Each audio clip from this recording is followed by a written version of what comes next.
But as I say, our own Christianity, civilization, derives from Christianity and the Enlightenment. Christianity inherits many Jewish moral prescriptions, so that even when the faiths differ, they understand the other's arguments with relative ease and sympathy. So to begin with Christianity and Judaism, then, let me look at a few of Christ's injunctions in the Bible.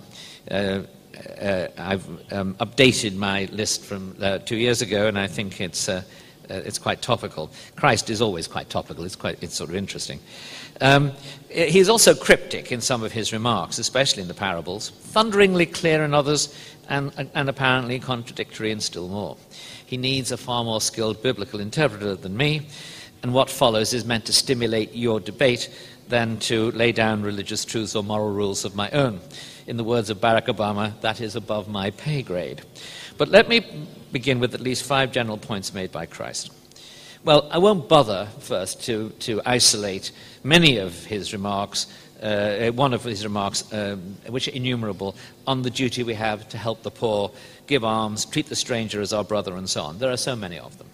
But all of them seem to me to be founded in the notion of charity or Christian love, and to be addressed to us in the first instance as private individuals, but also to require some form of social provision for the relief of poverty. In our day, some element of state or bureaucratic provision seems to me a fair and maybe necessary interpretation of these divine instructions. But 2 qualifications should be made. First, the relief of poverty is quite distinct as an idea from either redistribution or economic equality. It may involve a move to both. One does not entail the other, however, and we are not obliged to seek equality, though it may often be prudent for us to do so. More important, politics that harm the recipient are plainly not required by love and charity. Thus, domestic welfare benefits or international aid have to be implemented in ways that prepare the recipients for self-reliance and independence. Their purpose cannot be the conspicuous compassion of the givers. Centesimus Anzus warns us, as Mr. Balcerovich did earlier, about the dangers of the social assistance state in undermining both self-reliance and charity, giving the prosperous a further excuse to ignore the poor, and our first speaker today made the same point. Secondly, the parable of the labourers in the vineyard. Well, this is the notion of commutative justice or contract. This is plainly one aspect of justice to be respected and the foundation of much Christian thinking on the morality of markets.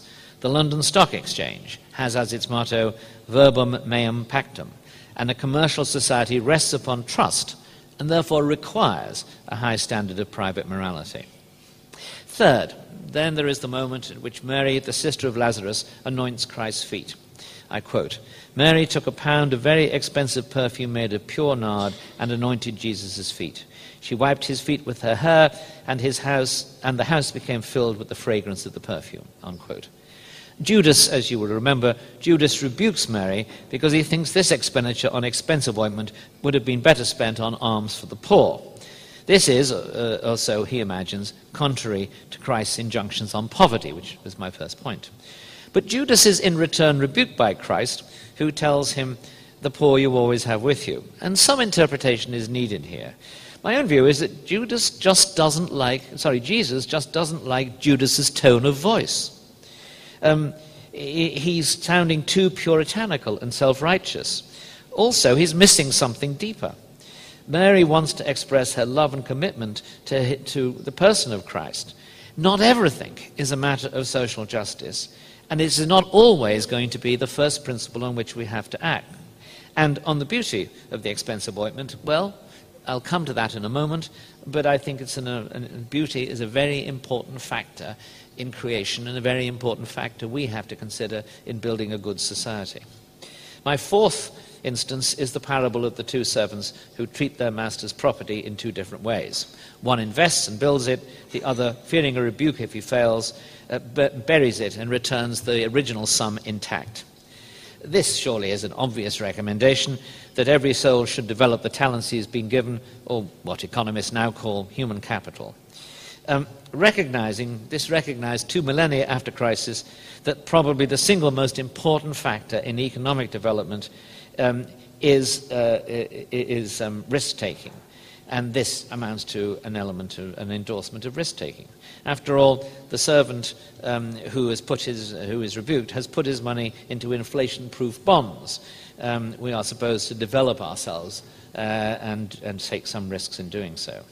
And finally, there is, of course, the parable of the prodigal son, which both recommends the prudent accumulation of wealth, but also its subordination to the love of others.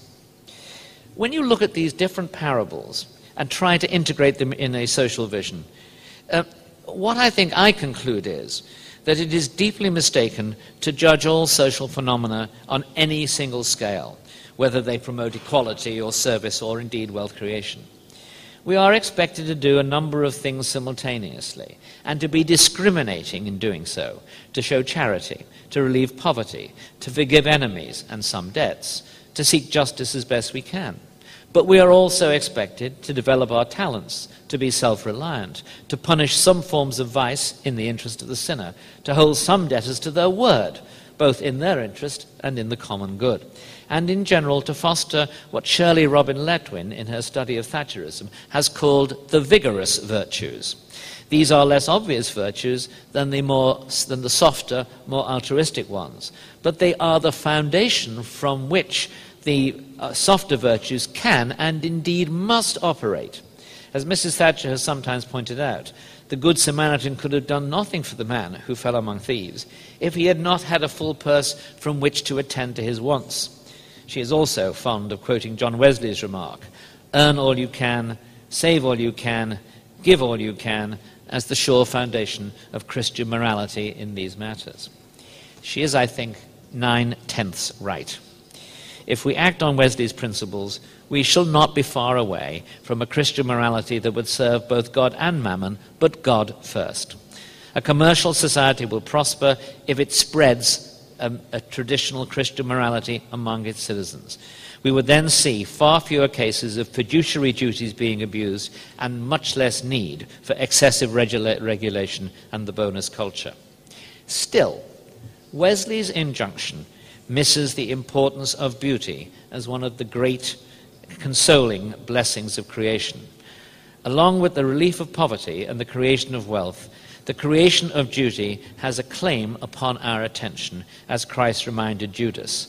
Fortunately, here in Krakow, beauty and the mystery of its creation is not something we are ever likely to forget. Thank you.